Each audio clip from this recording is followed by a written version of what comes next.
I have played Singularity before, but only for a while and never finished it. This time I would like to correct that. There will be spoilers throughout this video.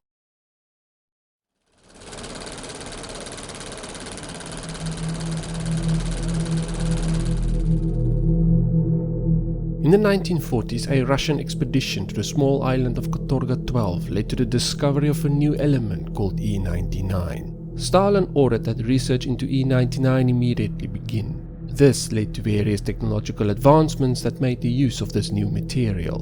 The heads of this new research were Dr. Barisov and Dr. Demichev. Later, in 1955, a large fire occurred that caused a large number of deaths. Among those that died was Dr. Demichev, the one able to influence Moscow. Afterwards, when an incident occurred that killed much of the island's inhabitants, Moscow was forced to close down the island. Fast forward to 2010. An American spy satellite picked up what appeared to be a radiation explosion on the island of Katorga 12. Thinking it might be yet another Chernobyl, the US sent in a team to infiltrate and investigate. As the team got close to the island, an EMP explosion caused both helicopters to crash onto the island. Only 2 members of the team survived, one of which was Captain Renko. Captain Renko was heading towards a radio tower on the island when a time rift opened that threw him back in time to 1955. He appeared during the fire that had destroyed and killed some of the personnel. He saw a man that needed assistance and decided to help him, which ended up being Dr. Demichev. After rescuing him, the time rift threw Captain Renko back to 2010, but in a new timeline where the world was very different. In this new timeline, Dr. Demichev, after Captain Renko had rescued him, used his influence to grow the personnel on the island, thereby accelerating the research into projects using E99. As a result of this, an important item was developed, the Time Manipulation Device, or TMD. The TMD allowed you to make objects or people younger or older. Dr. Demichev wanted to test it on humans, but Dr. Barisov refused. Dr. Barisov was forced to hide the TMD. Dr. Demichev decided to kill him and his entire research team while also looking for the TMD. Failing to find it, he turned his attention to the Singularity Tower that was supposed to create an enormous amount of energy using E99. Unfortunately, an accident had occurred inside the tower, causing it to explode, killing most of the inhabitants of the island. Those left alive were mutated into horrible creatures. The island was closed off and abandoned. Before this, however, a large amount of E99 was transported off the island and used in everyday objects and weapons for Russia. Dr. Demichev rose to power as a result of his research successes. Russia also launched preemptive strikes against the US. With no one to oppose them, they conquered the world in 6 months. Eventually, Dr. Demichev ousted Khrushchev to install himself as Chancellor for life. Mir 12, a resistance group, was formed during this new timeline after stumbling upon a journal that led them to believe that Captain Renko will put an end to Dr. Demichev's reign by using the TMD. For this, they also needed Dr. Barisov alive. Captain Renko, after rescuing Dr. Demichev, was thrown back to 2010, but in this new timeline. Here he was contacted by Catherine, who works for Mir 12. They got him to the TMD, and by using it, Captain Renko travelled back to right before Dr. Demichev killed Dr. Barisov and stopped him from doing so. Captain Renko then travelled back to 2010, again to a different timeline. In this new timeline, Dr. Barisov, after having been rescued, hides for 50 years until Captain Renko shows up in his old lab where he had last met him. He suggested that in order to stop Dr. Demichev's rule of the world, they had to destroy the island of Katorga 12 in the past so that he will not have the facilities needed to be able to dominate the world. This would be achieved by acquiring an E99 bomb, charging it, travelling back in time to 1955 using a time rift and blowing up the research facility. The bomb itself would be set off inside the Singularity Tower. Unfortunately, it didn't work. While the facility was blown up, in the new timeline, Dr. Demichev merely had to rebuild the research facility. Dr. Barisov came to the conclusion that the only way to stop him was for Captain Renko to travel back to 1955, where he had rescued Dr. Demichev and kill himself before he manages to rescue him. At this point, the player is given a few choices which would lead to different endings.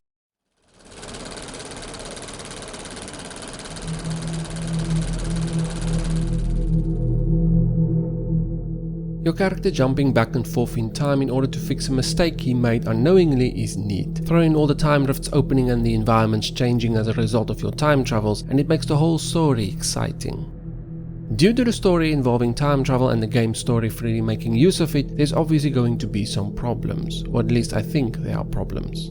I'm not good at figuring out time travel, mostly because I don't think about it in general. For this reason, most of my thoughts about a story and its time travel sections need to be taken with a grain of salt. There were two things that stood out to me that was weird. One was one of the endings. When you first travel back in time and rescue Dr. Demichev, you'll notice a man screaming at you that Demichev must die. This man is Captain Renko, you. It is the future you trying to stop you from rescuing Dr. Demichev. He dies in the fire after having failed to convince you to stop. More accurately, the player ignores the man and continues on his way to finish the objective, which is to rescue Dr. Demichev. Later in the game, you get to choose how you want to end it.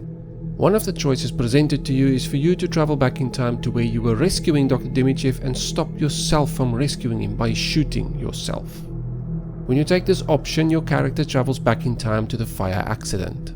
However, when you appear in this timeline, you are standing in the exact same spot as the previous Captain Renko who tried and failed to stop you initially. This doesn't make sense. When you traveled back in time, you should have not only seen Captain Renko rescuing Dr. Demichev, but also the one trying to stop him. Basically, in the final scene where you try and shoot yourself, there should have been 3 Captain Renkos. The other aspect of time travel that's difficult to grasp is that of Mia 12 and Catherine. After Captain Renko rescued Dr. Demichev, he inadvertently changed the world. In this new world, Dr. Demichev rules with his one-world government. Mia 12 was only formed in this timeline when they stumbled upon a journal that contained information about Captain Renko and how he would overthrow Dr. Demichev. After having acquired the journal, they proceeded to make it their mission to find and assist him. In 2010, one of their agents, Catherine, made contact with him and proceeded to do just that. She assisted in him acquiring the TMD and rescuing Dr. Barasov. During the mission where you had to secure the E-99 bomb from a sunken ship, Catherine, who tried to help, got shot and fell into the harbor. From here, you won't meet her again. When she fell into the harbor, a time rift opened, throwing her back to when Dr. Demichev and his men were busy killing Dr. Barasov and his entire research team, which would be the 1950s. Using the chaos, she made her way through the facility to find an office and hide. Inside the office, she finds a journal. At this moment, she decided to write down the information that would eventually lead to Mia 12 forming. This was the journal they had found. This is where my head starts to implode. Mia 12 can't be there unless she had written down the information in the journal, but she would never have been there helping Captain Renko if Mia 12 hadn't existed. This is a causal loop.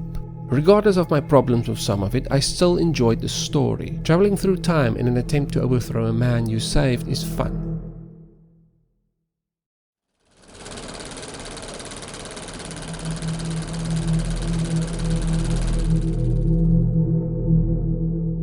The intro for the game has an interesting visual style and sound design. As an example, seeing the nuclear explosion morph into one of the stars on the American banner is great. This scene where the corridor is eroding due to the time rift looks fantastic. There's a lot of similar scenes on the ship that you raise in the harbor. After having raised the ship by taking it back in time to before it had sunk, you can board it. However, due to the TMD's struggle to maintain objects as large as the ship, it starts to deteriorate and rapidly age again. All throughout the ship, you'll have scenes play out of walls rusting away, paint peeling off and pipes bursting as the ship starts to decay. It's a fantastic effect. The Mia 12 video looked and sounded great with the distortion of the voice as well as the visuals and music.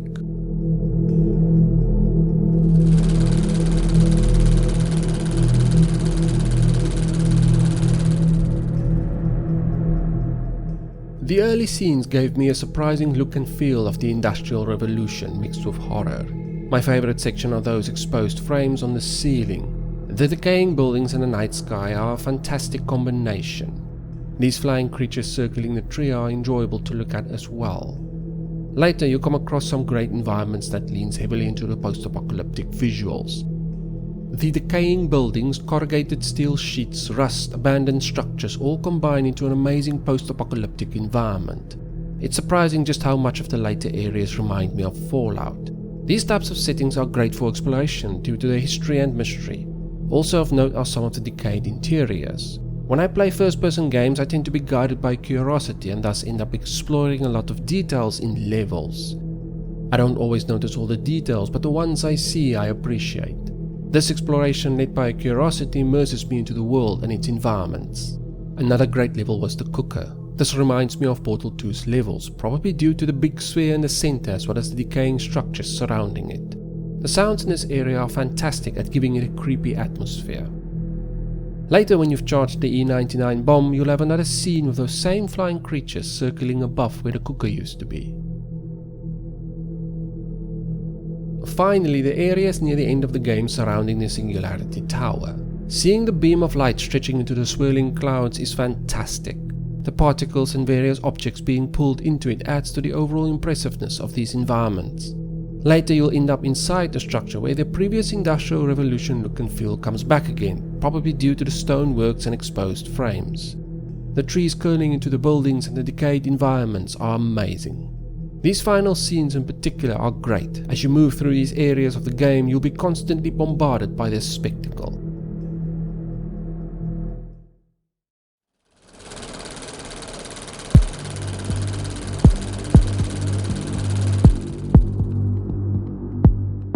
One of the earliest gameplay mechanisms you'll encounter is that related to the TMD, the time manipulation device. This device allows you to age objects and people.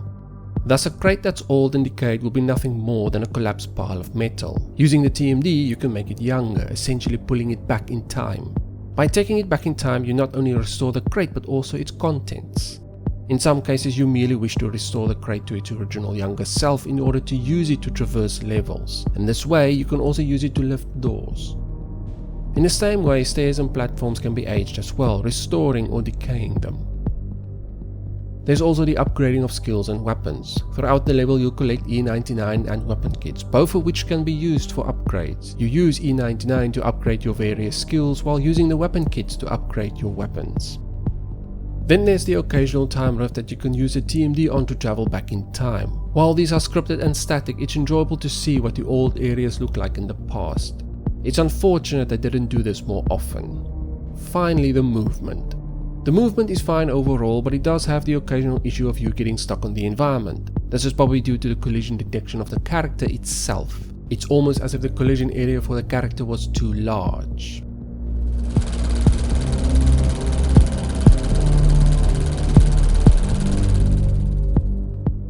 The action doesn't have a lot of impact. The gun's sound design is disappointing and it lacks punch. While there's definitely feedback as to when you're hitting enemies due to the animation, it doesn't feel like you're hitting them.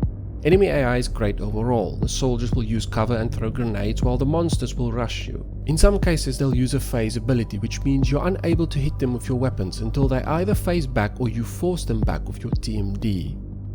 The sniper rifle does sound great. It also has the ability to slow down time while targeting enemies through the scope. The Seeker allows you to control the round when fired. This allows you to hide behind cover. The TMD can be used in a fight as well. You can use it to age enemies, which will result in them decaying. You can also pick up objects to throw at enemies and catch rockets fired at you and throw them back as well. It also has a pushback effect that will knock enemies back or down. Using the deadlock in a fight is fantastic. The bubble slows down everything, including bullets. Locking enemies in a bubble and giving each a shotgun blast to the head and then watching the bubble disappear only for all enemies to drop dead is great.